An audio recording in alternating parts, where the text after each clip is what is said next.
simula nung pagkabata mo, pagkalaki mo, hanggang dun ka lang? Opo.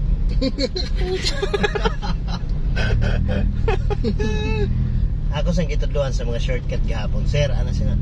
Yan pa naman yung mga tanong ko sa mga applicant. Ilan na bang lugar ang narating mo? Pagka sinabi nila dalawa lang, wala na, hindi ko natatanggapin yun.